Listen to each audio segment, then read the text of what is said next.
Hillary Clinton making light of it. Not many people in the GOP side, Donald Trump's side, laughing. More emails emerging showing a more tightly knit relationship between Clinton Foundation donors and the Clinton State Department. New emails show a top Clinton Foundation official pushed to have donors to the Clinton Foundation, including the president of UBS Asset Management, attend a State Department lunch with former Chinese President Hu Jintao, even asking a top Clinton aide if one of those donors could sit at the same table as Vice President Joe Biden.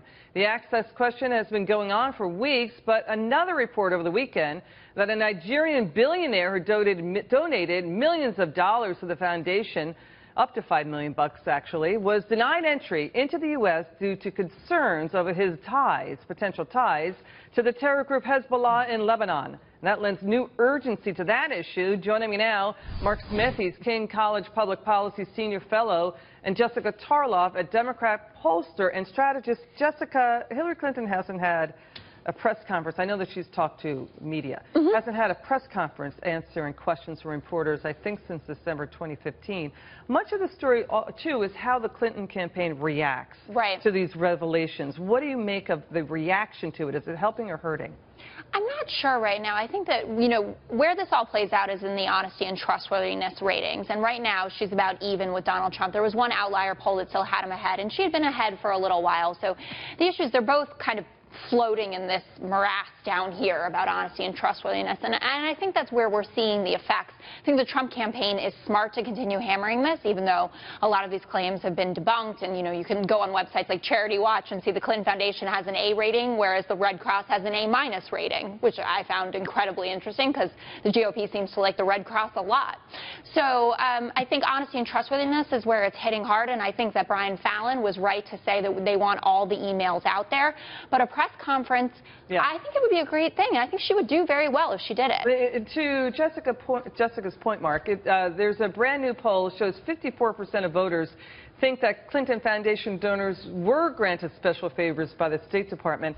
The issue is the Clinton campaign is saying, listen, this is just another in a series of breathtakingly tedious revelations that Mrs. Clinton has met with thousands of world leaders around the world.